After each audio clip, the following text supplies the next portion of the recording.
تربحوا. وهذا الشيء ما كاينش نهائيا. حنا اللعابه ديالنا الحمد لله لعابه. هو اصلا اختي سلطانه السحر ما كاينش، لا يوجد السحر. السحر خرافه، وهذا ماشي الموضوع ديالي. ما كاينش السحر خرافه، وهذا موضوع ديني وموضوع عقدي وموضوع فلسفي. يمكن لي نتكلم عليه في مناسبه اخرى. السحر غير موجود. تقول لي كاين السحر مذكور في القرآن؟ نعم، السحر مذكور في القرآن. السحر اللي يتكلم عليه القرآن هو السحر ديال الخفة والرشاقة والإبداع، الألعاب السحرية، الألعاب السيرك، بحال اللي كتوقع في السيرك. هذاك هو السحر الذي تحدث عنه القرآن. أما شي سحر آخر فيه الجن والشياطين، هذه خرافة. الجنون كاينين والشياطين كاينين. بالحق الجنون والشياطين أضعف أمام البشر، ولا يستطيع با همه جدو إبليس بنفسه ما يقدرش يتواجه مع البشر. إبليس الأعظم والله يتصل بابه ما يقدر يتواجه مع بني آدم، وأنا أتحداه. أنا كنتحدى إبليس.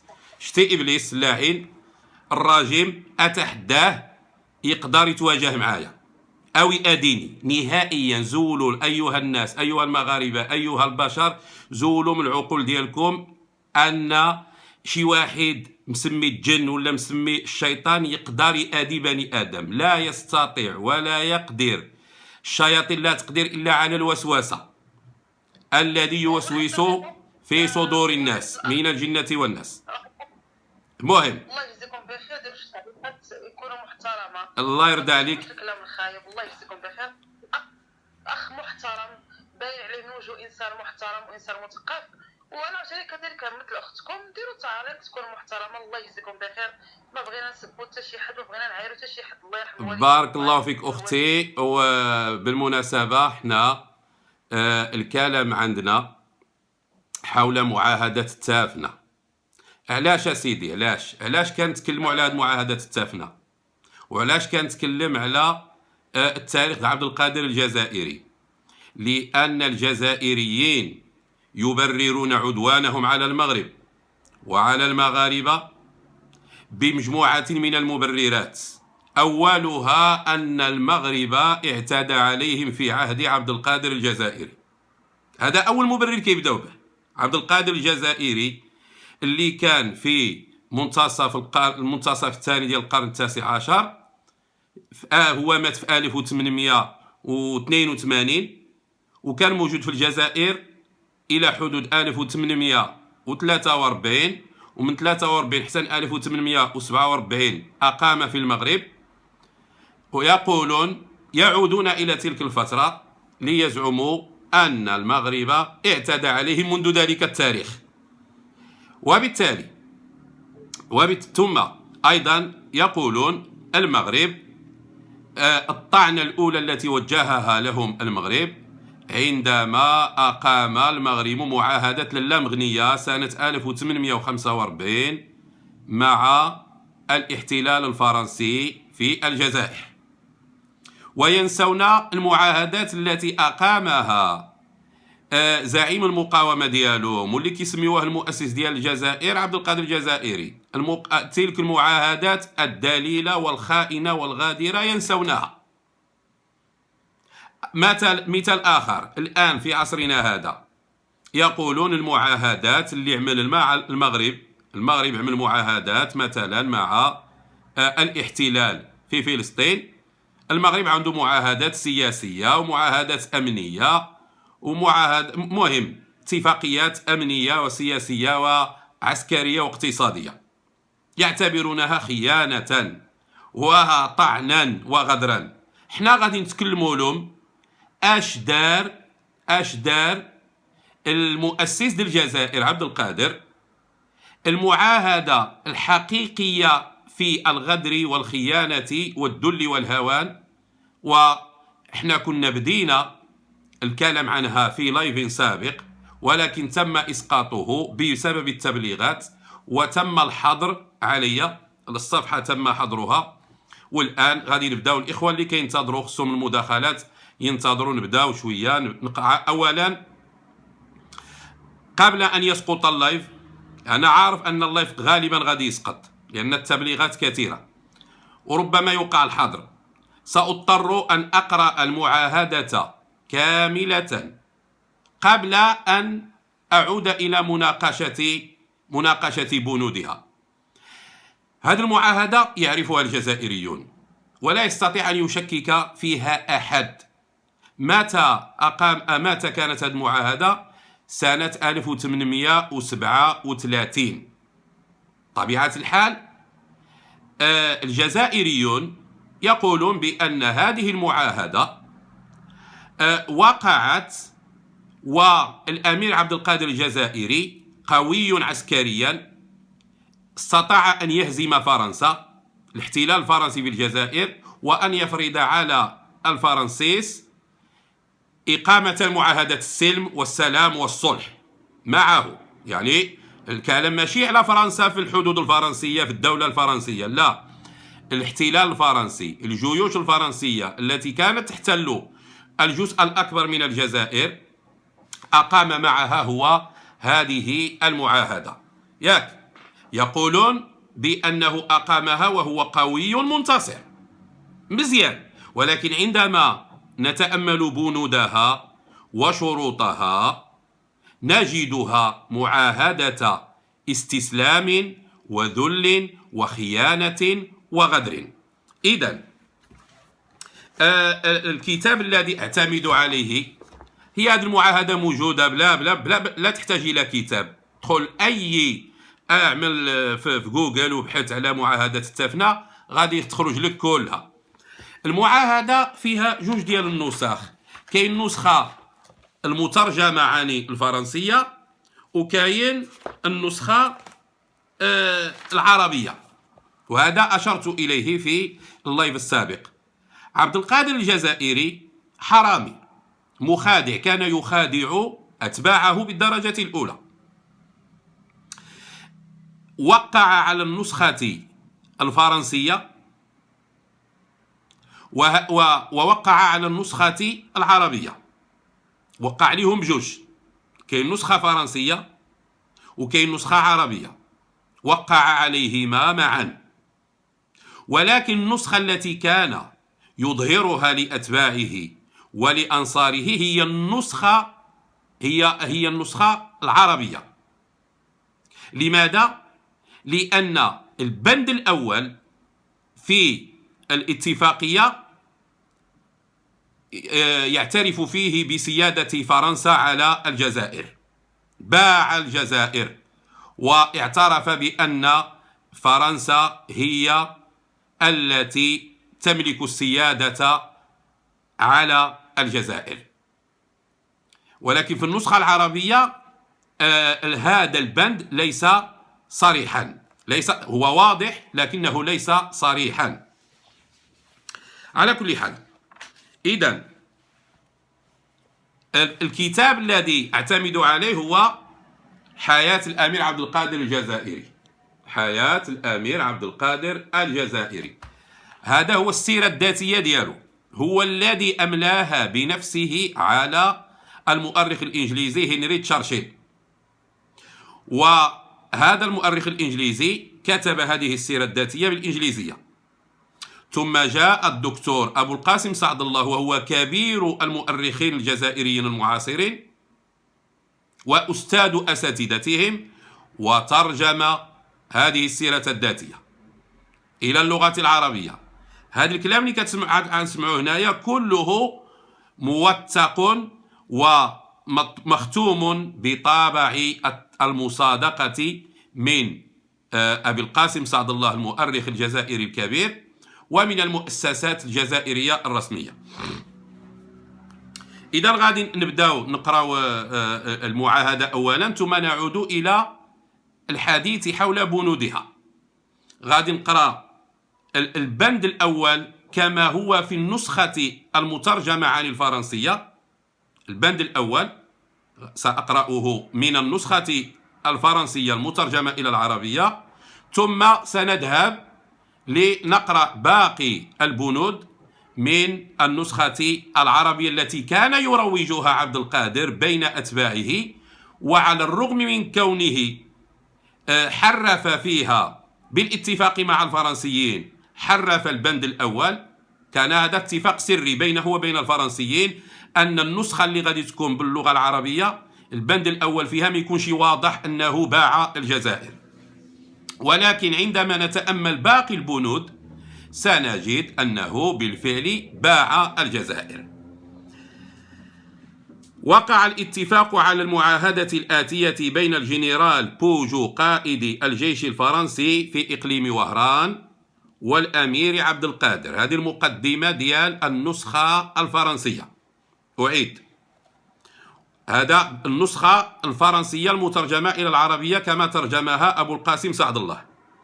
وقع الاتفاق على المعاهدة الآتية بين الجنرال بوجو هو الجنرال الحاكم العسكري في الجزائر في 1837 قائد الجيش الفرنسي في إقليم وهران والأمير عبد القادر. مزيان.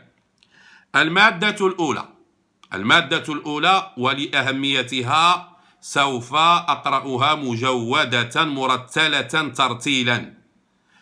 وبعض المعلقين علقوا على اللايف السابق قالوا لا يجود إلا القرآن. لا، أنتم مخطئون. الأصل في اللغة العربية في الكلام العربي القديم أن العرب كانوا يقرؤون جميع الوثائق مرتلة مجودة. افهموا هذا. وخاصة الأشعار كانوا يقرؤونها ويعرضونها ويسردونها مجودة مرتلة. فالذي يقول بأن القرآن وحده هو الذي يستحق الترتيل والتجويد غلط الله يرضى عليكم. ما احتاجش شي واحد يناقشني في هذه المسألة ديال التخصص ديالي هو الدين. أنا خريج ديال دار الحديث الحسنية في الرباط وخطيب جمعة سابقا 10 سنين وأنا كنعمل الخطبة ديال الجمعة هنا في مسجد من مساجد طنجة.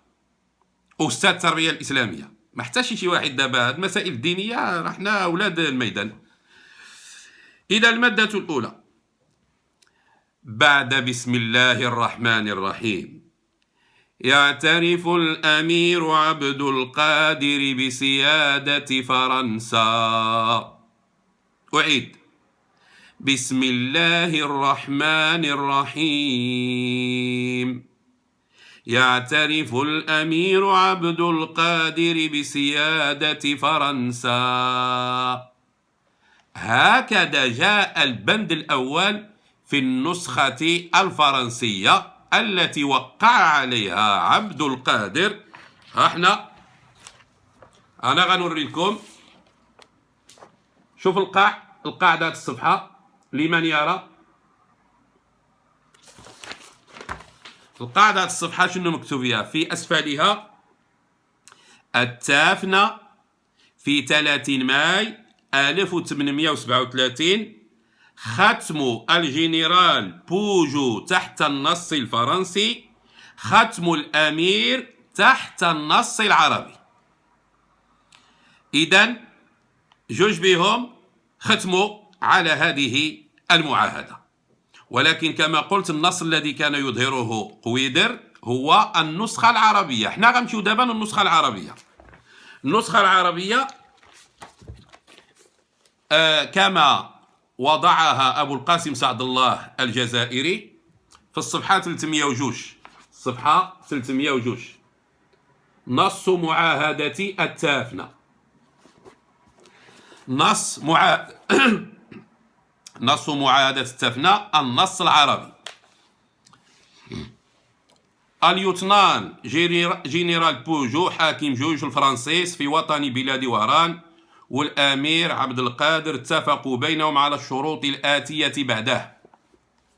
شرط أول، الشرط هنا هو البند: الأمير عبد القادر يعرف حكم سلطنة فرنسا في إفريقيا. شرط ثاني: فرنسا تحفظ لنفسها في وطن بلاد وهران مستغانم ومزغران وسائر أراضيها ووهران وأرزيو وأيضا الحدود التي نذكرها بعده، شرق المقطع من عند المرج من أين يخرج الواد وقبله من المرج المذكورة، وقبله من المرج المذكورة اعمل خط مساوي قبلة السبخة على نيشان سيدي سعيد لحد واد المالح، واهبط مع الواد المذكور لحد البحر بنوع أن هذه المذكورة على جميعها تكون في يد الفرنسيس.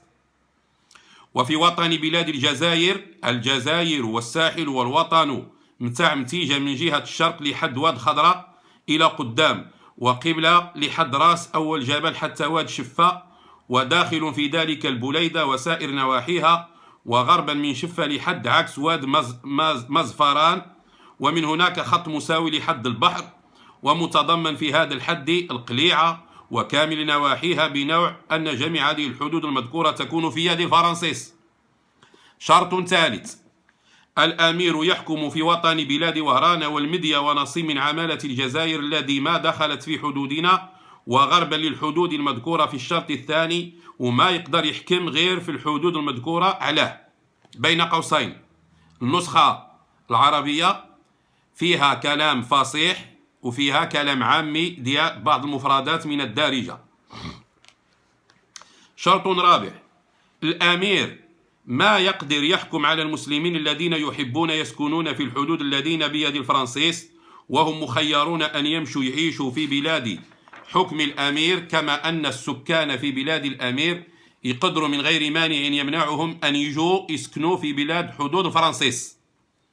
شرط خامس: العرب والسكان في بلاد الفرنسيس يتبعوا دينهم بكل حرية، ويقدروا يبنوا جوامع ويسلكوا بموجب شريعة دينهم على يد قاضيهم كبير الإسلام. شرط سادس: الأمير يعطي لجيش الفرنسيس 30,000 ربعي وهراني قمح، و30,000 ربعي وهراني شعير، و5,000 فرد، وهذا الدفع متاع الحب والفراد يكون لوهران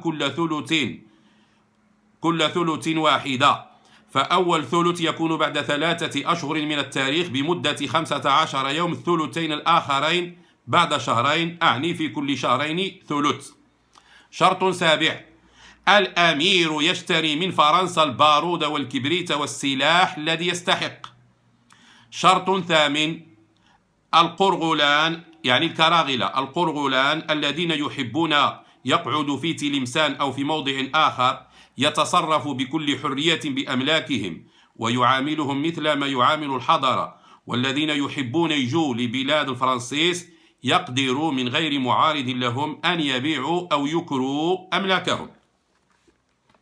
شرط تاسع: فرنسا تسلم إلى الأمير رشقون وتلمسان والمشوار والمدافع السابقين في المشوار، والأمير يلزم نفسه أن يرفع ويوصل لوهران كامل القش والعوين والبارود والسلاح متاع عسكر الفرنسيس الذي بتلمسان.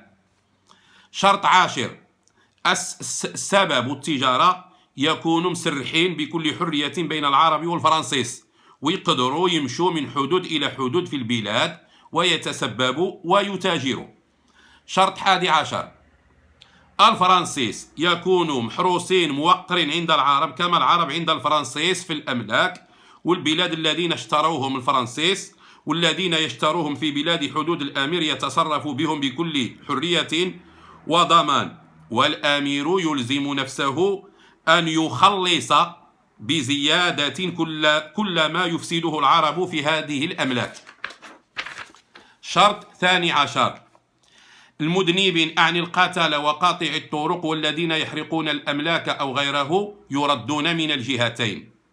شرط 13: الأمير يلزم نفسه ألا يسلم شيء من مراسي البلاد لجنس من الجنوس إلا بإذن فرنسا.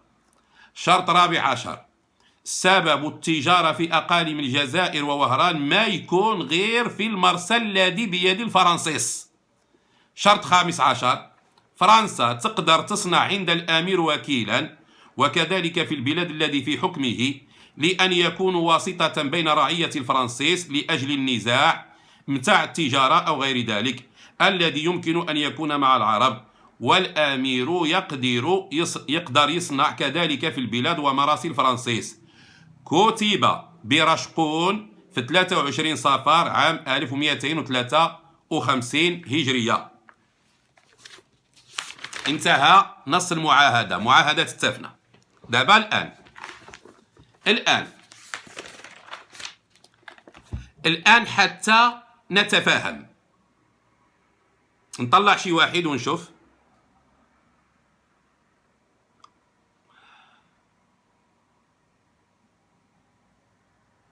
نطلع واحد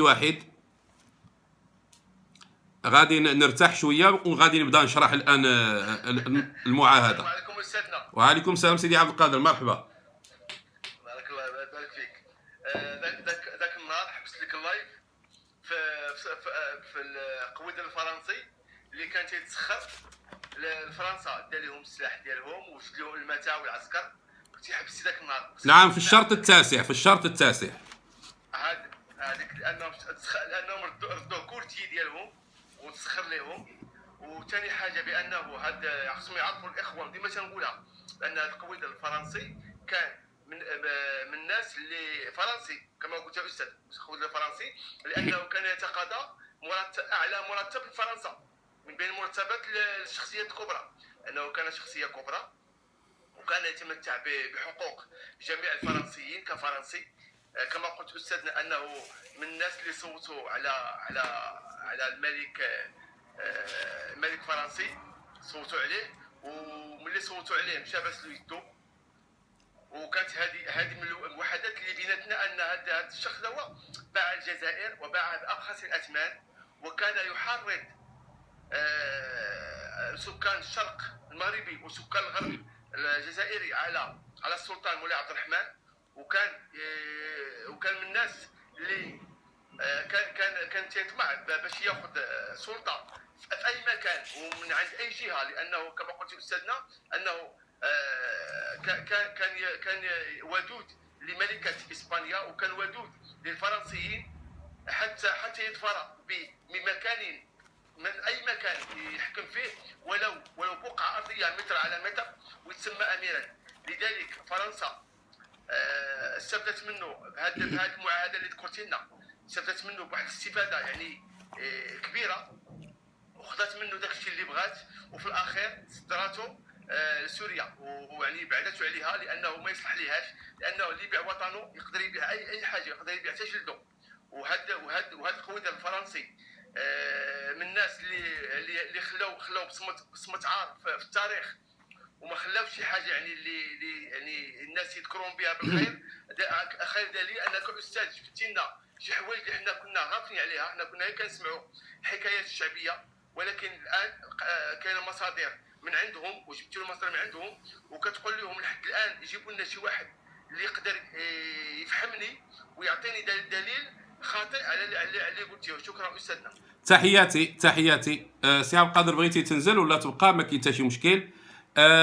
قبل ما ندخل في التفاصيل ديال معاهدة التفنة، هذا كتاب جزائري آخر. شكون المؤلف؟ الدكتور أبو القاسم سعد الله، هو نيت الذي ترجم حياة الأمير عبد القادر الجزائري. الدكتور أبو القاسم سعد الله. العنوان ديال الكتاب: محاضرات في تاريخ الجزائر الحديث، بداية الاحتلال. الطبعة الثالثة، الشركة الوطنية للنشر والتوزيع الجزائر. كتاب ألفه كبير المؤرخين الجزائريين أبو القاسم سعد الله، وطبعته الشركة الوطنية رسميا التي تمثل الدولة. مزيان، غادي نقراو من الصفحة 146 من هذه المحاضرات ديال. وهذه المحاضرات الاصل ديالها ان كيقول لي ورينا الكتاب، سير انت امي في التاريخ ديالكم، علاش غنوري؟ انا وريت الكتاب. هذه المحاضرات كان ابو القاسم سعد الله يدرسها. هذا كان عنده مقرر لطلبته، كان كيقري الطلبه ديالو. الاصل ديال الكتاب محاضرات كان يلقيها في نعم. استاذنا واحد 30 ثانيه عافاك. طلب الاخوان تبارك الله هنا اكثر من 90 واحد عافاكم لما كبسوا باش اللايف ما يطيحش شيء ونستافدوا كلنا، لان هذه راه استفاده عامه لينا وللخصوم. الله يخليكم لما التكبيسات تكون قويه، تيطيح اللايف دغيا. عافاكم والفرطاج التوزيع، عافاكم كبسوا ووسعوا باش نستافدوا كلنا، لان هذه راه استفاده كبيره. ما نلقاوش شي لايف اخر، هذا لايف محترم وكيجيب لنا الدليل، يعني ما كيتكلمش عشوائي. الا فضلكم كبستوا عطيو التكبيس يعني بواحد الهمه وبواحد الشجاعه غتكونوا شاكرين وشكرا. هذاك اللي كيقول ورينا الكتاب ها هو محاضرات في تاريخ الجزائر الحديث بداية الاحتلال. شوف الفوق، شوف الفوق غادي تجبر الدكتور أبو القاسم سعد الله. شوف من تحت غادي تجبر الشركة الوطنية للنشر الجزائر. غادي نشوفوا التعليق ديال أبو القاسم سعد الله في الصفحة 146. هو غيتكلم على هذه المعاهدة ديال التفنة. في الصفحة 146 يقول أبو القاسم سعد الله: لم يتفق الحاج أحمد. هنا كيتكلم على الحاج أحمد باي قسنطيني الذي كان واليا على إقليم قسنطينة. لم يتفق الحاج أحمد مع الأمير عبد القادر الذي كان يرى فيه داعيا متطاولا على السلطة مستعملا الدين كوسيلة للوصول إلى الحكم. أحمد باي قسنطيني كان معينا من السلطان العثماني على إقليم قسنطينة، ولذلك كان يرى أن عبد القادر الجزائري داعي يستغل الدين ويستخدم الدين من أجل الوصول إلى السلطة، وهذا حقيقي، هذا حقيقي. ثم يقول: وزاد من شك الحاج أحمد في الأمير أن هذا قد وقع اتفاقات مع الفرنسيين، معاهدة دي ميشيل 1834 ومعاهدة التافنة 1837. نعم، إذن المقاوم أحمد باي القسنطيني، وهو من الشخصيات المقاومة عند الجزائريين ويعتزون بها، زاد شكه في عبد القادر عندما أقام اتفاقيات مع الاحتلال الفرنسي، بينما أحمد باي كان يرفض أن يقيم أي اتفاقية معهم. ثم يقول: وبعد اتصال الأمير بأهالي قسنطينة إثر المعاهدة الأخيرة وإخطارهم أنه متفق مع الفرنسيين، أحس الحاج أحمد بالشك فيه والخوف منه. بعد معاهدة التافنة ماذا فعل عبد القادر ليخدم فرنسا؟ كان يتواصل مع شيوخ القبائل والزعماء والأعيان في إقليم قسنطينة يدعوهم للتخلي عن دعم أحمد باي القسنطيني. وعندما وقف أحمد باي على خيانته وغدره ازداد هذا دابا أبو القاسم سعد الله لا يسمي ذلك خيانة وغدرا، وحنا كنسميو هذا هو الاسم ديالها الحقيقي.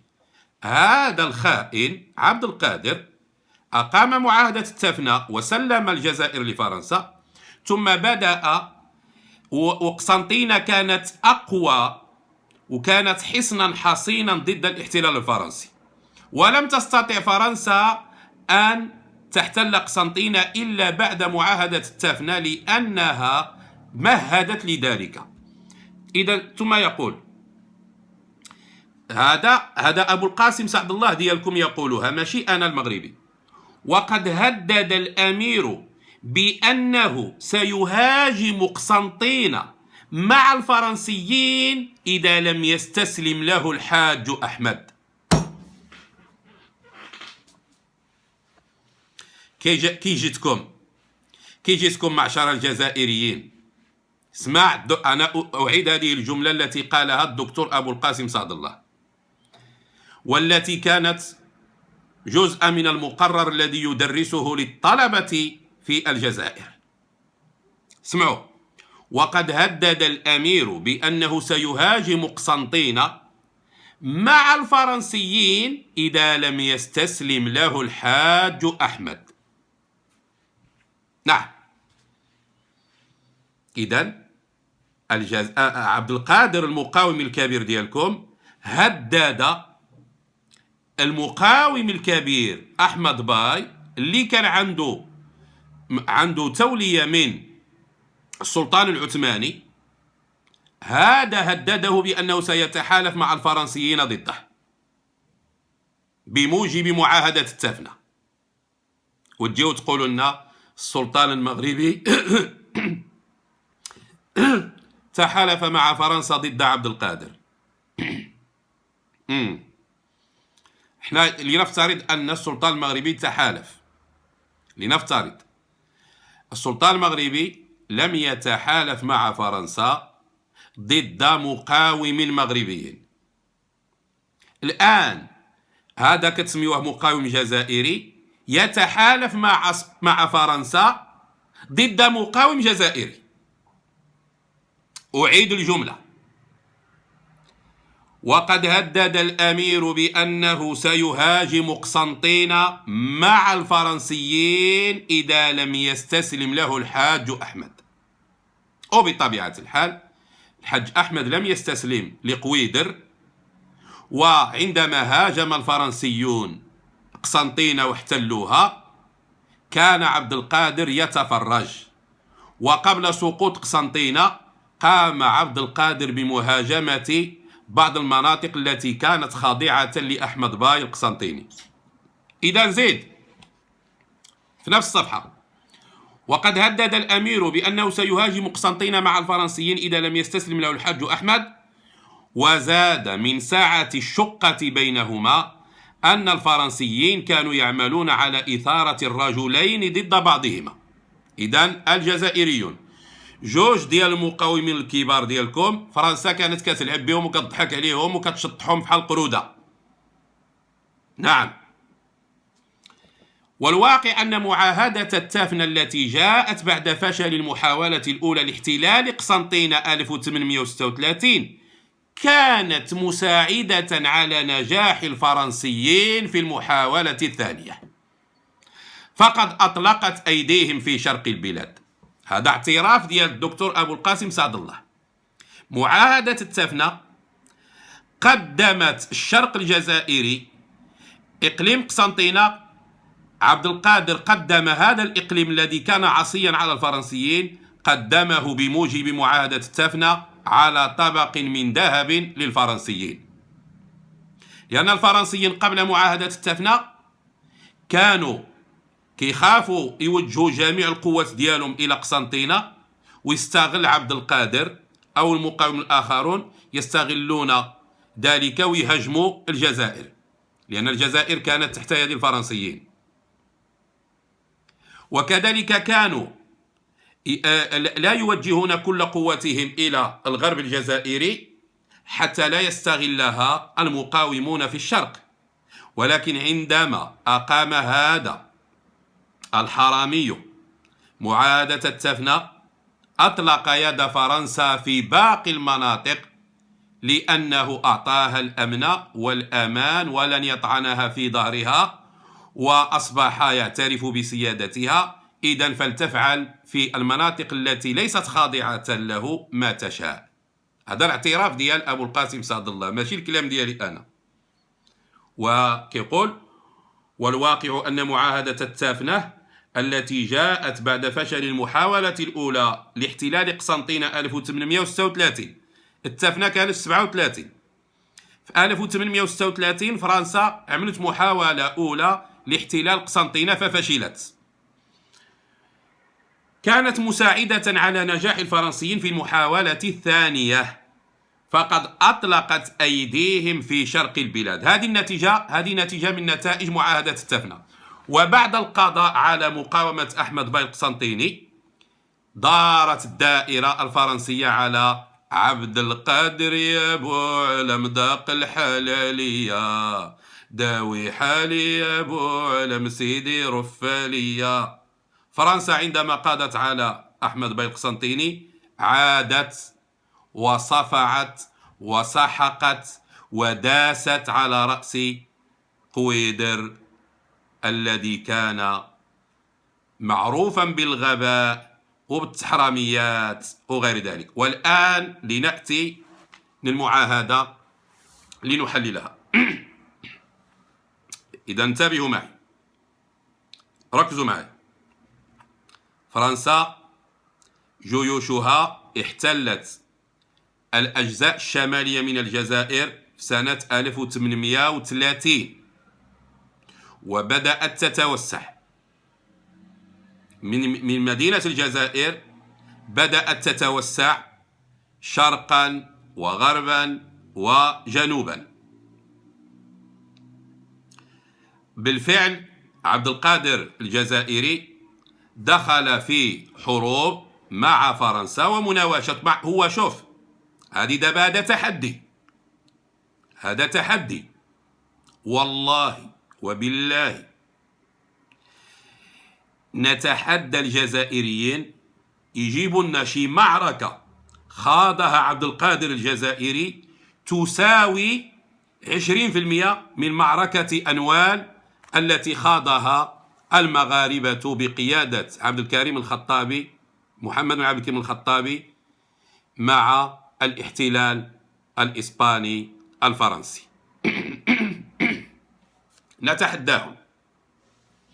نتحداكم جيبوا شي معركة تساوي في نتائجها وفي الخسائر التي تم إلحاقها بالعدو تساوي مع 20% من معركة أنوال.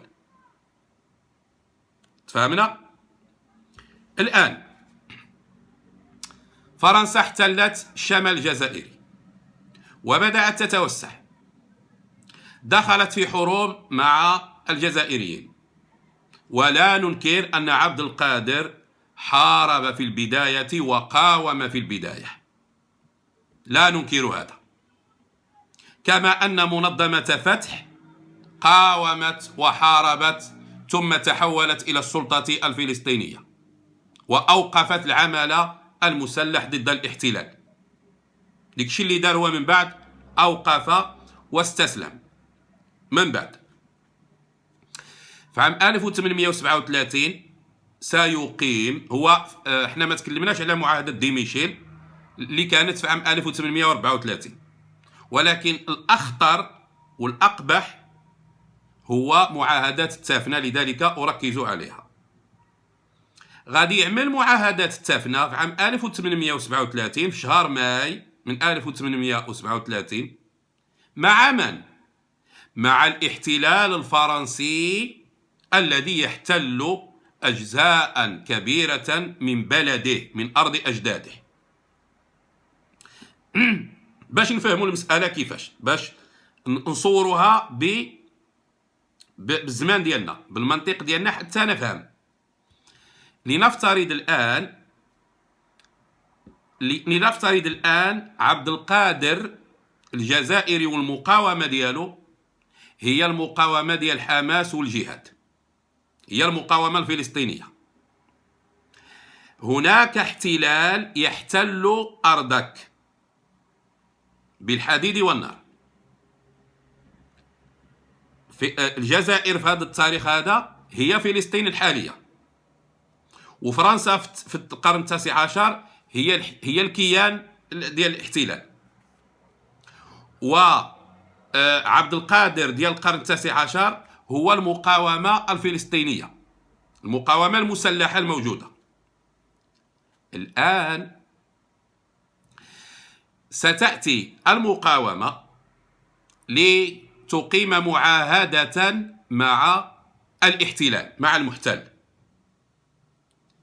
دابا تخيلوا الآن حركة المقاومة، الفصائل اللي كتسمي راسها مقاومة في فلسطين غادي تعمل، نضعها مكان عبد القادر ونضع الاحتلال الإسرائيلي مكان الاحتلال الفرنسي. دابا هنا ماشي المعاهدة بين دولتين، ماشي بحال المغرب دولة عمل معاهدة لاله مغنية مع دولة. حنا كنتكلموا الآن على احتلال كيعمل معاهدة مع مقاوم ديال الاحتلال. أول بند من بنوده: يعترف الأمير عبد القادر بسيادة فرنسا على الجزائر. ترجمه بهذه الطريقة: تعترف فصائل المقاومة الفلسطينية بسيادة إسرائيل على فلسطين. وفهموه بهذه الطريقة هذه، نفس ما فعله عبد القادر. أعطى الاعتراف بسيادة الاحتلال الفرنسي على الجزائر، بمعنى أنه أصبح يحكم تحت الراية الفرنسية، تحت العلم الفرنسي، عنده حكم ذاتي على المنطقة التي يسيطر عليها تحت سيادة الاحتلال الفرنسي. زيد. الشرط الثاني كيبين الحدود بين منطقة النفوذ الفرنسي في الجزائر ومنطقة النفوذ ديال عبد القادر. الشرط الثاني كيعمل الحدود، ترسيم الحدود. عبد القادر قام بترسيم الحدود مع الاحتلال الفرنسي وقال لهم هذه الحدود ديالكم في الجزائر وهذه الحدود ديالنا. والمناطق الأخرى التي لم تكن خاضعة لا للاحتلال الفرنسي ولا لسلطة عبد القادر، هذيك بجوجهم فرنسا وعبد القادر غادي يتحالفوا عليها وغيبداو يتامروا عليها. فرنسا خصها تسيطر عليها وقويدر خصو يسيطر عليها. إذا عبد القادر قام بترسيم الحدود مع الاحتلال الفرنسي. يا سلام. الآن باللغة الزمن ديالنا حزب لبنان قام بترسيم الحدود البحرية بواسطة الحكومة اللبنانية مع الاحتلال. هل هذا اعتراف بدولة إسرائيل ولا لا؟ نعم، اعتراف. ما حتاش يجي شي قبان يبقى يتبوطر علينا هنايا وترجل علينا. حزب إيران في لبنان، أنا ما خصنيش ما يمكنش نسبون الله، هذاك لا ينسب إلى الله. حزب إيران في لبنان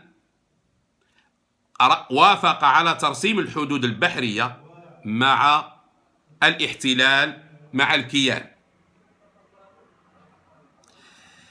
تخيل الآن الفصائل المسلحة اللي كتقول مقاومة في فلسطين، مثلا حماس والجهاد، يقومون بترسيم الحدود مع الاحتلال. لحد الآن الفصائل لم تفعل هذا، ولكن هل تفعله يعني في الوراق ما عملتوش، ولكن هل تفعله عمليا؟ نعم تفعله. هل تستطيع الفصائل أن تتجاوز قطاع غزة؟ لا تستطيع. فهي تحترم الحدود التي رسمها لها الاحتلال، سواء في الضفة أو في قطاع غزة. ولكن علاش أنا كنركز على قطاع غزة؟ لأنه هو القطاع هو اللي فيه هذوك الناس اللي كيقولوا هما الأبطال وهما الأساطير وهما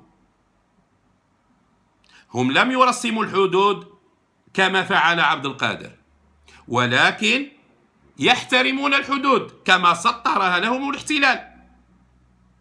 زيد. الشرط الثالث الآمير يحكم في وطن بلاد وهران والمديا ونصيب من عمالة الجزائر. هذا الحدود احنا مازال هذه الحدود ديال الدويلة ديالو، الحكم الذاتي ديالو. هنا الشرط الثالث يحدد المنطقة ديال النفوذ ديال عبد القادر. الشرط الرابع وهو خطير، الأمير ما يقدر يحكم على المسلمين الذين يحبون يسكنون في الحدود الذين بيد الفرنسيس، وهم مخيرين أن يمشوا يعيشوا في بلاد حكم الأمير، كما أن السكان في بلاد الأمير يقدروا من غير مانع يمنعهم أن يجوا يسكنوا في بلاد حدود الفرنسيس. الجزائريين الخاضعين لمنطقة نفوذ الاحتلال الفرنسي لا سلطة لعبد القادر عليهم، ما عنده لا سلطة روحية ولا دينية ولا سياسية ولا والو. هؤلاء ليسوا مواطنين جزائريين، هؤلاء مواطنون فرنسيون، إلا من أراد منهم أن يغادر منطقة النفوذ الفرنسي ويهاجر إلى منطقة عبد القادر.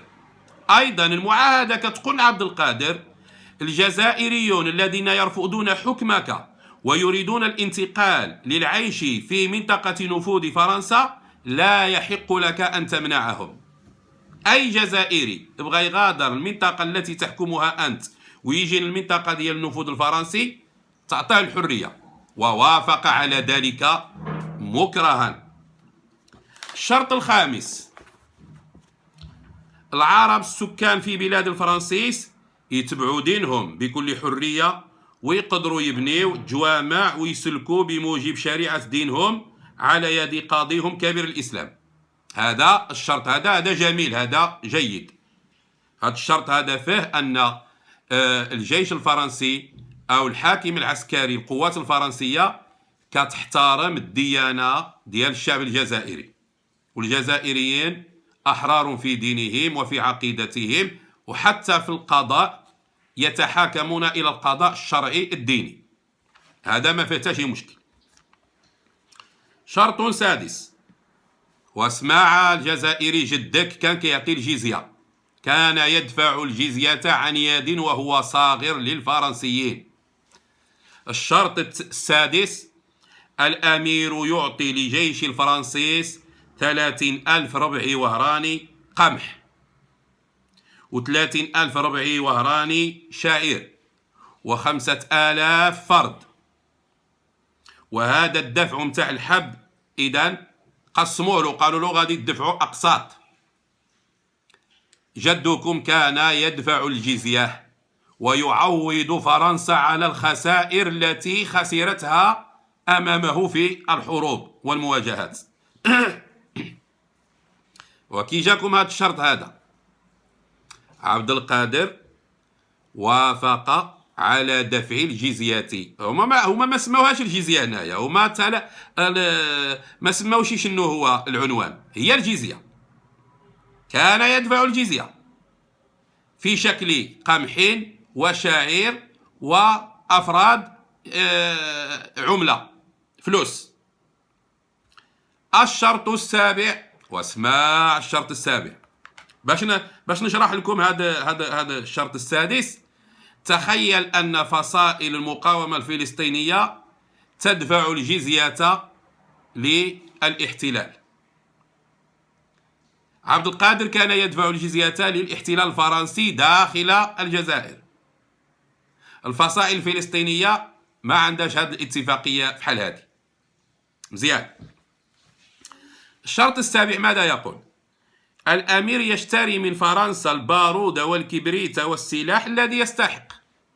بالله عليكم، لو كان عدوا لفرنسا ولو كان يشكل خطرا على الاحتلال الفرنسي، هل كانوا سيبيعون له السلاح الذي يحتاج؟ لا. هل الاحتلال في فلسطين يمكن أن يبيع السلاح ولو أدنى سلاح، أضعف سلاح للمقاومة الفلسطينية؟ مستحيل. مستحيل. ماذا يعني أن فرنسا تعهدت بموجب معاهدة تفنى أنها ستبيع السلاح لعبد القادر؟ يعني ذلك أنه أعطاها الأمان والعهد بأنه لن يحاربها ولن يقاومها ولن يسعى لتحرير الجزائر، وأن تلك الأسلحة سيستعملها في مواجهة خصومه أو مواطنيه، خصوم ديالو من المقاومين الجزائريين الذين رفضوا الدخول تحت سلطانه، أو سيستعملها ضد مواطنيه الرعاية ديالو. وكما رأينا أنه بشهادة أبي القاسم سعد الله مباشرة بعد معاهدة التفنى بدأ يهدد المقاومة في قسنطينة، بدأ يهدد أحمد باي القسنطيني، ويعمل من أجل السيطرة على المناطق الأخرى. إذن لولا أنه يعترف بسيادة فرنسا على الجزائر ما باعت له السلاح. الشرط الثامن يتعلق بالكراغلة. الكراغلة اللي هم الآباء ديالهم أتراك والأمهات ديالهم من الشعوب التي احتلتها تركيا.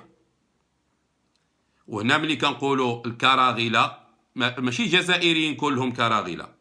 تركيا العثمانية عندما احتلت الجزائر كان فيها شعب شعب من الأمازيغ، الأغلبية ديالهم أمازيغ وهم السكان الأصليون، وفيه العرب أيضا تقريبا بحال المغرب.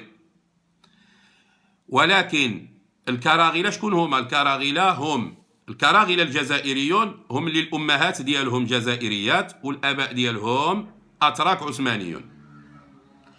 هذا البند هذا ينص على أن الكراغلة في منطقة نفوذ عبد القادر هم في حماية فرنسا، الاحتلال الفرنسي. إذا نقرأ ماذا يقول: القرغلان أو القراغلة الذين يحبون يقعدوا في تلمسان كانت هي العاصمة ديال عبد القادر، أو في موضع آخر، يتصرف بكل حرية بأملاكهم ويعاملهم عبد القادر، يعني عبد القادر، مثل ما يعامل الحضارة، والذين يحبون يجوا لبلاد الفرنسيس يقدروا من غير معارض لهم أن يبيعوا أو يكروا أملاكهم. إذن هذا البند يحمي الكراغلة. علاش؟ لأن العثمانيين الأتراك داروا جرائم في حق الشعب الجزائري، والجزائريون كانوا يكرهون العثمانيين، ولذلك الجزائريون سهلوا احتلال الجزائر، لأنهم كانوا يكرهون الاحتلال التركي العثماني. والعثمانيون لم يسلموا حسين باشا الذي كان هو الباي الذي يحكم الجزائر، لم يسلم الجزائر لفرنسا إلا عبر اتفاقية، والاتفاقية كانت تنص على أن تحمي فرنسا الكراغلة الموجودين في الجزائر. ولذلك هي أخذت عهدا على عبد القادر بأنه لن يؤذي الكراغلة، لا في أشخاصهم ولا في أملاكهم. من أجل أن أرتاح قليلا نشوف شي مداخلة. يا ربي طلع شي واحد، واخا مراد هذا الجزائري كيقول خصو يطلع من الصباح، هو كيقول خصو يطلع، على الله يكون من العقلاء. يا ربي الحبيب يكون من العقلاء، يا ربي الحبيب يكون من العقلاء، يا ربي يكون بشر، يا ربي يكون بشر، يا ربي تكون بشر يا مراد. وعليكم السلام. انت بشر عاقل. لماذا تشكك في من انا؟ اسكو بشر والله جن؟ لا انا غير اعطيني العهد، لان الجزائريين اللي طلعوا لحد الان ليسوا بشرا وليسوا عقلاء. كيطلعوا كيطيحوا الهضره، يسفهون، يرفوتون ويفحوشون ويسبون. يلا ارجو ان تكون انت بشرا عاقلا. يلا تفضل.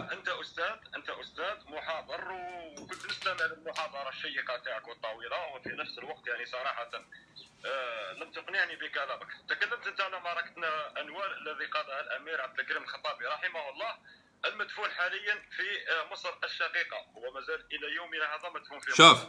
الموضوع حول معاهده التافنه.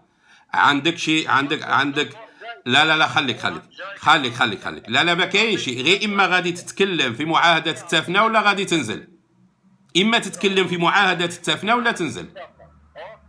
اوكي معاهده التافنه يا استاذنا هي اصلا جاءت بعد معركه التافنه، سميت بمعاهده التافنه بعد معركه التافنه الذي لقن فيها الامير عبد القادر درسا قاسيا لفرنسا، ما استدعى فرنسا للهدنه، طلب بالهدنه وعقد اتفاق، وسميت تلك المعاهده بمعاهده التافنه لانها منسوبه الى معركه التافنه. انت طلبت كم معركه قام بها الامير، اذا معركه التافنه معركه من معارك الامير التي تخطت عتبه ال40 معركه ضد الاستعمار الفرنسي.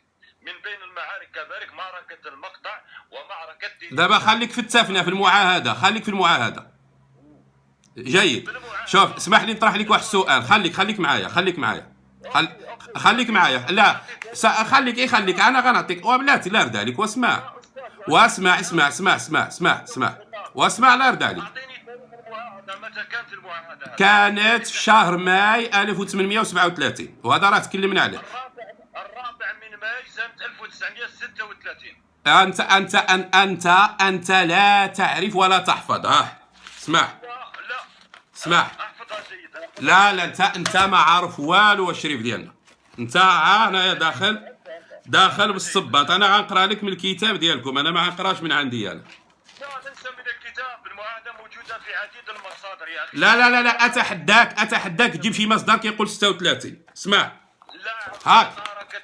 هاك تفضل. هاك. هذا ليس في كتاب، هذا لا هذا كتاب، هذا مصدر جزائري مؤسس انت تجهله. هذا كي شوف دابا انت الان شوف خليك كانت 36. اسمع الله يرضى عليك. اسمع نعم اسمعك تفضل. اسمع. معاهدة التفنة كانت في شهر ماي 1837. ومن يقول غير هذا ما كيهمناش، سواء 37 ولا 36 ما كيهمش الان. لا يهم التوقيت. لا شوف اسمح لي لانك ربطت مقاومه الامير عبد القادر بمقاومه الباي احمد اللي هو باي قسنطينه او باي لك الشرق كما يعرف، وهي اخر مدينه سقطت في الشمال الجزائري، مدينه قسنطينه، وسقطت سنه 1837. تفضل يا استاذي. اسمع ماذا يقول الدكتور ابو القاسم سعد الله. والواقع دار النشر الذي نشرت في الذي طبع هذا الكتاب الذي تقرا منه، اعطيني دار النشر فقط. واذا انت واش انت كنت متبع ولا ما كنتيش متبع؟ يا اخي الكريم ها. انا قاعد نتبع فيك من قبيل. دابا ها هي فين هي. شوف قراها بنفسك يلا، حاول تقراها. ويني؟ في القاع. الكاميرا الكاميرا لانه الكتاب بالمقلوب. يلا اسمع يا بلاتي خليك وبلاتي تفضل. بلاتي ياك انت جزائري. نعم مشي يا خاي ديالي المكتبات الجزائريه وفتش على كتاب محاضرات في تاريخ الجزائر الحديث للدكتور ابي القاسم سعد الله. يا اخي اسمع شوف غتسمعني ولا ما غتسمعنيش؟ واسمعني يا سيدي راهي سنه 37 راهي سنه 37 سلمنا للامر. خليك دابا معايا تما سلمتيها ياك. لا يا اخي ما علينا انا يلا وبلاتي يا استاذ وخليك معايا اسمح لي خليك معي رجاء ونقطة. معاهدة التفنة سميت معاهدة التفنة لأن التوقيع عليها كان في منطقة قريبة من وادي التفنة ياك. وأوقف اسمع الله يرضى عليك. إلا ما تسمع اسمع الله يرضى عليك. نعم أنا لا أنكر أن السي هذا ما يمكنش يكون هذا سي أبرنوس، لا أظنه حق. لا تنشوف يلا عندك 273 متابع، أنت غشاش وكذاب. واحد تما عامل الصورة ديال الزميل أبرنوس. لا أنت إذا أعد. اسمع نحن لا ننكر أن عبد القادر الجزائري حارب فرنسا وقاوم فرنسا قبل معاهدة التفنة، هذا لا ننكره. الآن إذا كان عبد القادر سحق فرنسا في معركة التفنة وهزمها، المنطق ديال الأشياء ماذا يقول؟ يقول أنه هو الذي سيفرض شروط العزة والانتصار في هذه المعاهدة على الاحتلال الفرنسي. ولكن عندما نتأمل هذه المعاهدة نجد في أول بنودها أنه يعترف بسيادة فرنسا على الجزائر. هل يمكن أن يكون منتصرا على فرنسا سحقها ثم يعترف بعد هزيمتها وسحقها يعترف لها بالسيادة على الجزائر؟ السؤال الأول. السؤال الثاني، من الذي يدفع الجزية ويدفع التعويضات على الخسائر؟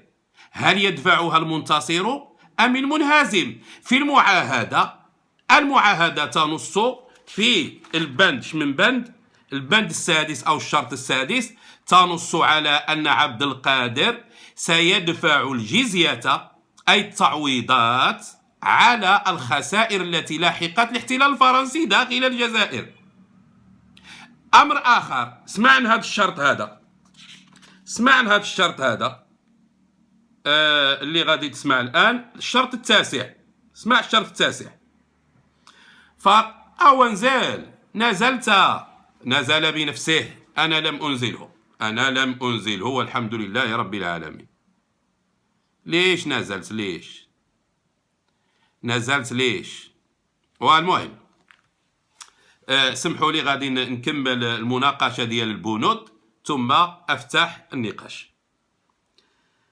إذن الشرط التاسع: فرنسا تسلم إلى الأمير رشقون وتلمسان والمشوار والمدافع السابقين في المشوار. هذه المناطق اللي كيقول هذا الجزائري يقول بأن المعاهدة جاءت بعد انتصار الأمير على الجيش الفرنسي. الواقع هو أن بالفعل عبد القادر عمل مناوشات مع الجيش الفرنسي، فجاءت القوات الفرنسية وغزت منطقة نفوذه وسيطرت على كثير من المدن والمناطق التي كانت تحت يده.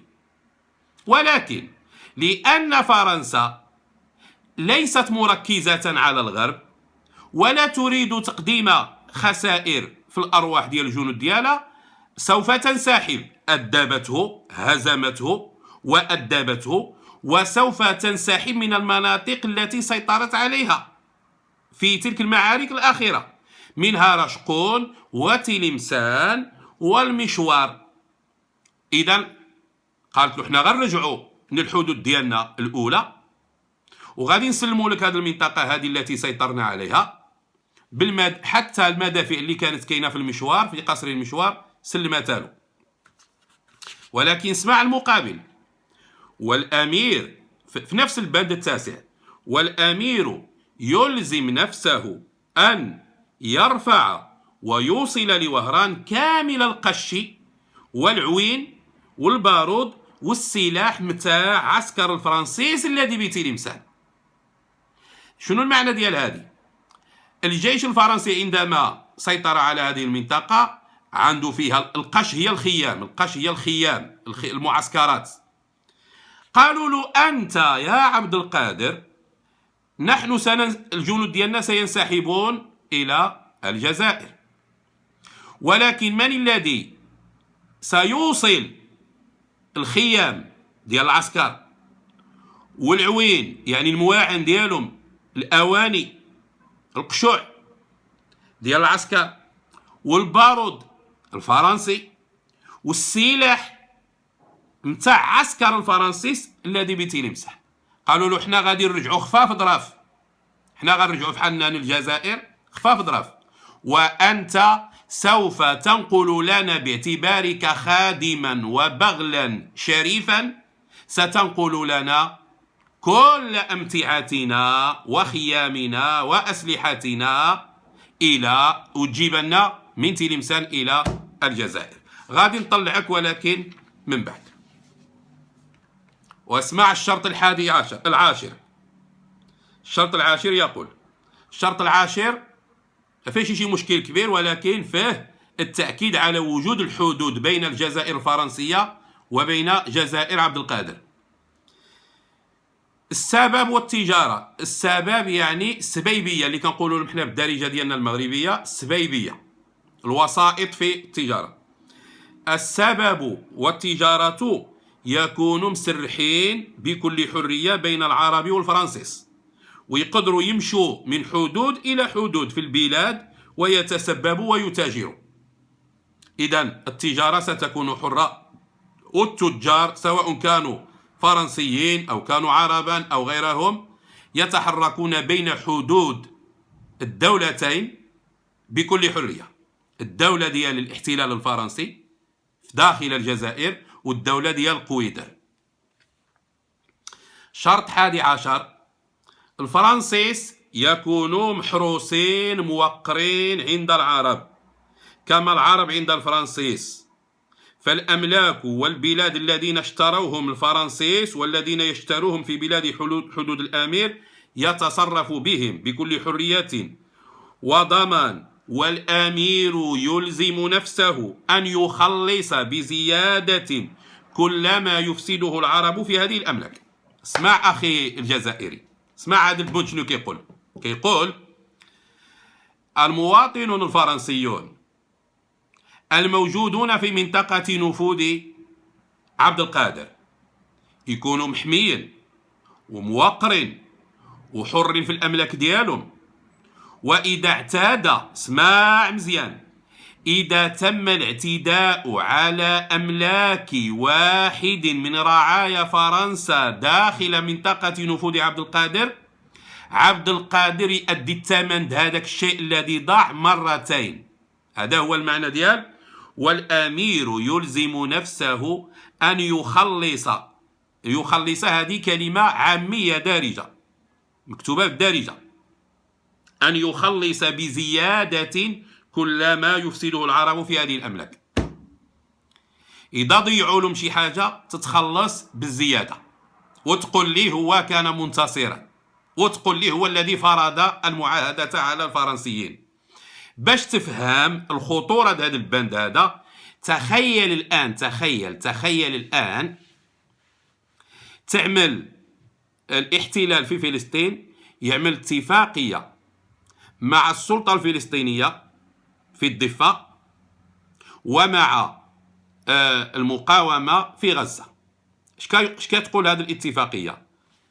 المواطنون الإسرائيليون الذين يريدون الإقامة في الضفة الغربية أو في قطاع غزة يكونون مضمونين موقرين محترمين، والأملاك ديالهم تكون محترمة. وإذا اعتاد أي فلسطيني على أملاك إسرائيل داخل الضفة الغربية أو قطاع غزة، السلطة الفلسطينية تؤدي ثمنه بالزيادة، حماس في غزة تؤدي ثمنه بالزيادة. هل يعقل هذا؟ شوف في فلسطين لم يصلوا إلى هذا المستوى. تخيل ما معنى أن عبد القادر يابو على ضاق الحال عليه ووافق على استقبال الفرنسيين داخل منطقة نفوذه، ويعطيهم الحرية يشريوا الديور والأراضي ويعملوا الشركات والمصانع، ويكونوا موقرين محميين، هو يحميهم من الجزائريين. وإذا اعتاد الجزائريون على أملاك واحد من الفرنسيين، عبد القادر يعني بصفته هو الدولة يؤدي الثمن بالزيادة يا حماده، بزيادة يا حماده، وتقول لي أنه كان منتصرا وكان قويا وأرغم فرنسا على المعاهدة. أنا غنفتح الحوار، أنا فتحت لك الحوار بدأت تهرطق وأنت الذي نزلت بنفسك. هذا البند هذا يدل على أن الرجل وصل واحد الدرجة أنه أصبح واليا وعاملا على غرب الجزائر تحت سيادة فرنسا. وما كاينش في المقابل، شوف الذل والحقارة والمهانة، ما كاينش في المقابل أن الجزائري الذي يفضل الاستقرار في منطقة نفوذ فرنسا إذا تم الاعتداء على أمواله تخلصها فرنسا بالزيادة، ما كاينش. هذا الشرط مفروض فقط على عبد القادر وليس مفروضا على فرنسا. الشرط الثاني عشر: المذنبين أعني القتلة وقاطع الطرق والذين يحرقون الأملاك أو غيره يردون من الجهتين. يعني هذا كيتعلق بالمجرمين. إذا شي واحد من المواطنين في منطقة نفوذ فرنسا ارتكب جريمة وهرب إلى منطقة نفوذ عبد القادر يرجعه يسلمه إلى بغض النظر سواء كان جزائريا مسلما عربيا أو فرنسيا، المهم هو مواطن في منطقة نفوذ فرنسا. والعكس صحيح، أي مواطن في منطقة نفوذ عبد القادر ارتكب جريمة هناك ثم هرب إلى منطقة الاحتلال يعيده. هذا البند هذا فيه العدالة والمساواة، ولكن البند السابق ما فيهش. الشرط الثالث عشر أخي ديالي اللي كتدعي بأنه أرغم فرنسا على الاتفاقية. اسمع، الأمير يلزم نفسه ألا يسلم شيئا من مراسي البلاد لجنس من الجنوس إلا بإذن فرنسا. واسمع نشرح لك هذه المعنى ديالها. منطقة النفوذ التي كان يسيطر عليها عبد القادر كانت عندها بعض المناطق ساحلية بحرية فيها المراسي. المعاهدة كتقول له لا يمكنك يا عبد القادر أن تعقد اتفاقية تجارية تسلم بموجبها ميناء من الموانئ الخاضعة لنفوذك إلى أي دولة أخرى. هما يقصدون الإنجليز بالدرجة الأولى، لأن الإنجليز هم اللي كانوا كينافسوهم على الجزائر. دابا سواء كانت الإنجليز ولا الإسبان ولا الأتراك ولا اللي بغاو، المعاهدة تقول له ووافق على ذلك وختم على ذلك: أنت يا عبد القادر لست سيدا، أنت اعترفت بسيادة فرنسا على بلدك، وبالتالي أنت ليس لديك إلا الحكم الذاتي على منطقة تلمسان وما حولها، والمراسي البحرية لا يحق لك أن تسلمها لأي جهة إلا بإذن فرنسا، ماشي باستشارة فرنسا. يا ليت البند كان فيه باستشارة فرنسا أو بالتنسيق مع فرنسا، لا، بإذن فرنسا. يعني أنه باع يا حمادة جدك عبد القادر باع المراسي، باع الجزائر كلها، وكان يضحك على أجدادكم، كان يستغبيهم فاستخف قومه فأطاعوه. يلا أنت فسرها لي. تقول إنه انتصر على فرنسا وأرغمها على المعاهدة، والمعاهدة تقول بأن فرنسا فرضت عليه أن لا يسلم الموانئ الخاضعة لنفوذه لأي جهة إلا بإذن فرنسا سيدته. ثم الشرط الرابع، اسمع الشرط الرابع عشر 14 حتى هو كيأكد أنه كان عميلا رخيصا وجنديا لدى القوات الفرنسية. الشرط 14: السبب التجارة في أقاليم الجزائر ووهران ما يكون غير في المراسي الذين بيد الفرنسيس. ما كايناش التجارة تدخل عبر الموانئ الخاضعة لنفوذ عبد القادر. اسمع يا حمادة، عبد القادر إذا أراد أن يتاجر مع دولة أخرى، مثلا مع إسبانيا أو البرتغال أو إيطاليا أو الإنجليز، السلع لا يمكن أن تأتي من تلك الدول مباشرة. لا غير نسحب، إلا بغيتي تنسحب دابا غتهددني غتنسحب، زعما طلعني ولا نسحب؟ يا حبيبي انسحب إن شئت، أنا غنكمل الشرح ديال البنود ونعطيك تتكلم. زعما غادي نبكي، ما يجينيش النعاس ولا ما غنتغداش إلا ما طلعتيش انت. وعلى هذا نقرا لك المعاهدة كاملة ونشرحها لك كاملة، والساعة نعطيك تتكلم. حمادة اصبر يا حمادة. المعاهدة تقول: أي مبادلة تجارية، أي سلع، أي بضائع تأتي إلى عبد القادر ينبغي أن تدخل عبر الموانئ الخاضعة للاحتلال الفرنسي.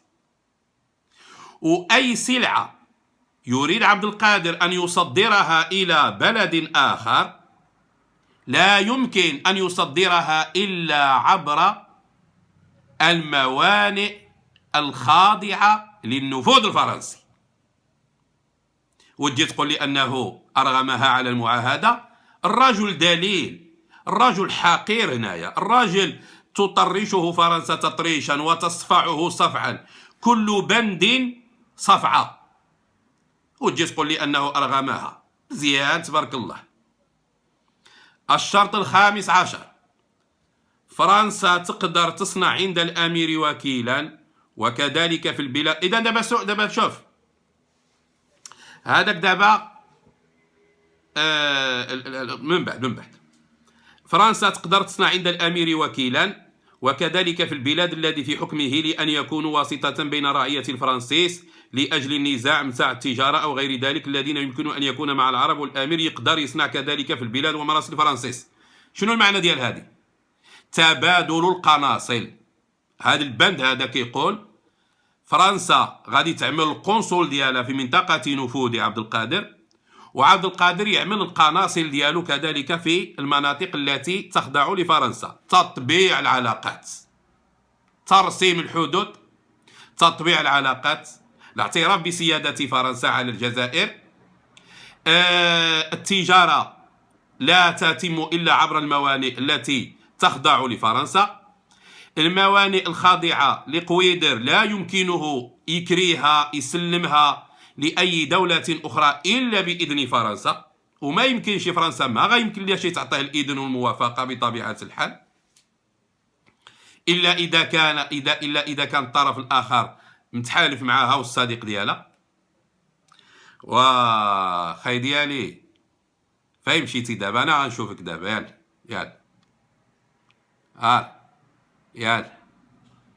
يلا مراد، يلا الغزال الغزلان، يلا التفاحة الميريكان، تكلم لي على معاهدة تافنة. فاين مشيتي؟ ما طلعتيش. أنا بغيت نطلعك.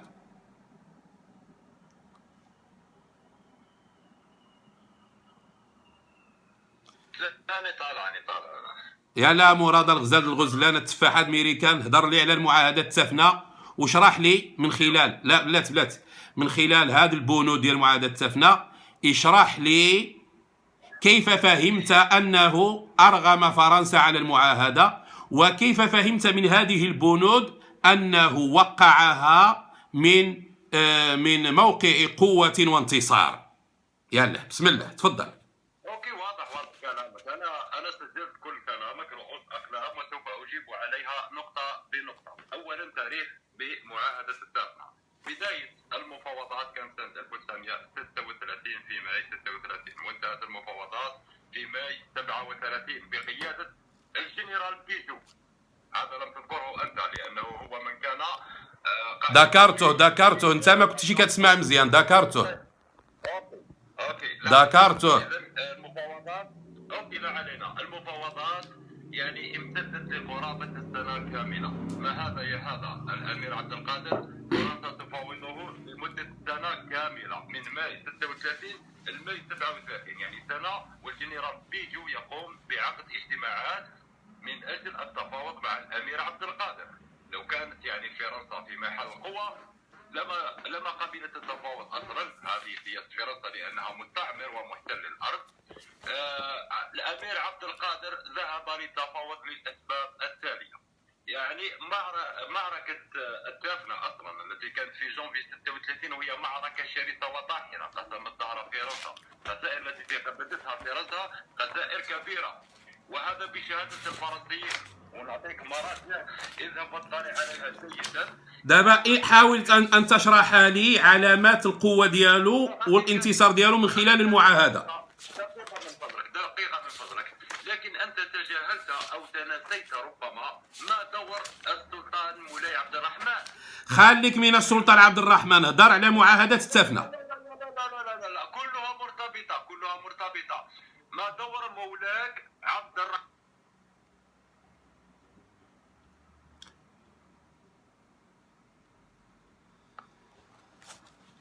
اما غادي تلتزم بالموضوع، كتشوف راسك اموراد غتلتزم بالموضوع غادي نطلعك. ما غتلتزمش بالموضوع انا راه قادر ولله الحمد ندافع على مولانا عبد الرحمن وبينا من قبل كل الحقائق التاريخيه. دابا الموضوع ديالنا هو معاهده التافنه. تعال حماده بين لي من خلال ولكن والله حتى نجاوبك. اسمح لي حميد تكلم حميد. اسعد الله مساءكم. سي حميد مرحبا. انا غنجاوب. اسمع مراد، انا غنجاوبك على الدور ديال السلطان عبد الرحمن في هذه المعاهده، وغنطلعك تتكلم، لان انت ما كتبغيش تسمع، لذلك انا مضطر نعمل معك هادشي هذا. اسمع شريف ديالنا الذي تجهل مصادرك وكتبك. هذا كتاب تحفة الزائر. كحل عينك به مزيان. انت جاهل بالتاريخ وجاهل بمصادرك، وغطلع وغتقول لي هذا الكتاب انا ما كنعترفش به، كاع لا تعترف به. هاد تحفة الزائر شكون المؤلف ديالو؟ المؤلف ديالو هو ولدو ديال قويدر، ولدو عبد القادر الجزائري. اسمع، تحفة الزائر في مآثر الأمير عبد القادر وأخبار الجزائر، سيرته السيفية. شكون المؤلف ديالها؟ محي الدين ولد عبد القادر الجزائري. في الجزء الثاني من هذا الكتاب تحفة الزائر يعترف بأن السلطان المغربي كان ضد معاهدة التفنة، وأنه حضر قويدر، جدك قويدر لا أنا عنطلعك ولكن تسمع. السلطان مولاي عبد الرحمن حضره من هذه المعاهدة. بغيتي تعرف الموقف والدور ديالو؟ يلا مشي فتش على تحفة الزائر ابتداء من صفحة 217، الفصل بعنوان ذكر ما وقع فيه الخلاف بين الأمير والمارشال من مسائل معاهدة تافنة وما آل إليه الأمر في ذلك. هذا ابتداء من صفحة 217، غادي تمشي حتى الصفحة 222 من تحفة الزائر الجزء الثاني، الفاصل واحد المبحث تحت عنوان ذكر توجه ناظر الخارجية أبي محمد الحاج المولود بن عراش إلى باريس. في هذا الفصل هذا ستقرأ أن جدك عبد القادر بعدما أقام معاهدة التافنة مع الفرنسيين دون أن يستشير السلطان المغربي، الحوار أخذ وعطاء إذا كنت تحترم الحوار. مادام انت ما كتبغيش تسمع غادي تسمع عاد نطلعك، ما تبقاش دابا تكتب تمايا التعليقات ديالك خليها عندك. الحوار أخذ وعطاء مع الذي يفهم. انت طرحت السؤال، انا اصلا بغيت نجاوبك على هذا السؤال لانه كان عندي في البرنامج غادي نبين الموقف ديال السلطان المغربي معاهدة تافنة. المولى عبد الرحمن بن هشام رفض معاهدة تافنة، وجدكم أقامها دون استشارته ودون موافقته، ولكن بعد هذه المعاهدة ماذا فعل جدك الذي باعكم في معاهدة تافنة؟ أرسل وفدا إلى السلطان المغربي ومعه رسالة يخبره فيها بأنه أقام معاهدة التافنة مع الفرنسيين، ويخبره فيها بأن الحاكم بوجو يلح عليه في أن يرسل مبعوثا يمثل عبد القادر إلى باريس ليتم التوقيع على المعاهدة على أعلى مستوى اللي هو ملك إسبانيا. والسلطان المغربي سيبين له أنه ضد هذه المعاهدة وسوف يحذره. واسمع أنا أقرأ لك الآن من كتاب ولده. يقول الصفحة الجزء الثاني من تحفة الزائر صفحة 222: ولما رأى الحاكم الفرنساوي بعد إتمام معاهدة تافنة ما عليه الأمير من شدة العزم والحزم والإقدام وأخذ أمره في النمو وتهافت من جاهر بعصيانه على أداء الطاعة له، أصر على الأمير بإرسال سفير من طرفه إلى عاصمة فرنسا ليقابل ملكها ويظهر له أنه جاء لتوطيد الحب وتأكيد السلم، وذكر له من فوائد هذا الأمر ما جلب به موافقة الأمير له عليه. ثم إن الأمير أرسل أخاه سيدي محمد سعيد ومعه الحاج محمد قان وفدا إلى سلطان المغرب الأقصى وأصحابهما بهدية وكتاب ذكر له فيه أن الحاكم الفرنساوي طلب منه طلبا حثيثا إرسال سفير من طرفه إلى عاصمة فرنسا ليقابل ملكها ويحكم معه طريق المواصلة، وأعلمه بأن نفسه تميل إلى الخلوة والعبادة وتنفر من ثقل ما تحملته من أعباء الإمارة في زمان كثر فيه العدو وفسدت فيه الأخلاق. هنا المعنى ديالها أنه يطلب العفو من السلطان المغربي، يقول له استعفيني عبد القادر في هذه الرسالة. هذا موضوع تكلمنا عنه فيما سبق ولكن لا نريد أن نتشعب. هنا كيقول له كنطلب منك تعفيني من المسؤولية لأنه كان قد بايع السلطان المغربي.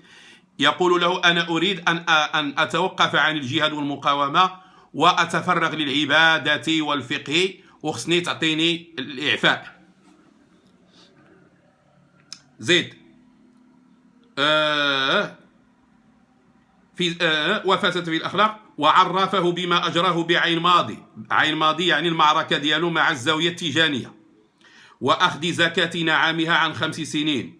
ولما وصل الوفد إلى فاس تلقاهم السلطان عبد الرحمن بالمبرة والإحسان وأنزلهم في أعز مكان، ثم أخذ يلاطف سيد العم، عمو ديال المؤلف اللي هو العمد المؤلف الأخ ديال عبد القادر ويسأله عن أحوال الأمير فيحدثه عن أفعاله بما يستغرب ويقضي على السامع بالعجب. وبعد أن قضوا 4 أيام استأذنوا ورجعوا إلى الأمير مصحوبين بكتاب من السلطان ملخصه بعد الحمد لله. هذه الرسالة التي عاد بها الوفد الذي أرسله عبد القادر سنة 1837. الآن غادي يرجع الوفد ومعه رسالة من السلطان المغربي المولى عبد الرحمن. الرسالة طويلة، فيها أولا كيقول له أنت رجل مجاهد ومقاوم، ممنوع عليك تتوقف عن الجهاد وعن المقاومة، باش تعرفوا بأن جدكم كان باغي يتخلى عن المقاومة والسلطان المغربي رفض ذلك وأمره بأن يستمر على خط المقاومة والجهاد في هذه الرسالة. ولكن الذي يهمنا، ها هو الذي يهمنا، كيقول له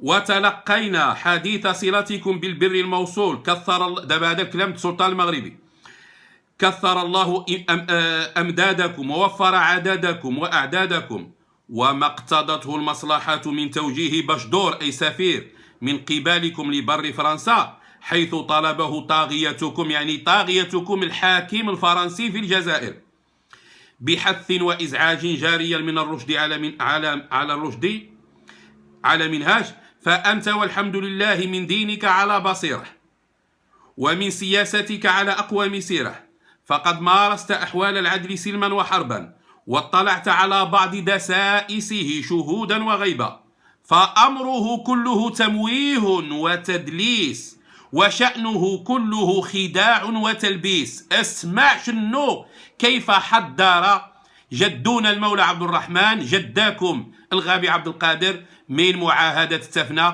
ومن إرسال هذا السفير إلى فرنسا للتوقيع على أعلى مستوى على هذه. كيقول له فرنسا ما عندهاش العهد، كيقول له فأمره كله تمويه وتدليس وشأنه كله خداع وتلبيس، فكن من مكائده على بال ومن أمر غدره على بصيرة واحتيال، فطالما أسر حسوا في ارتغاء وأظهر تمنعا في ابتغاء وأبدى تحببا وودادا وأضمر غدرا وعنادا، وفيما فعل بالأندلس وأهلها أعدل شاهد وبرهان وليس الخبر كالعيان، فقد كانوا شرطوا عليه نيفا 70 شرطا لم يوفي لهم منها بواحد، وضربوا معه فيها في حديد بارد لا يغرنك ما ترى من الخضوع. كيقول له سيحصل لكم أيها الجزائريون مثل ما حصل لأهل الأندلس.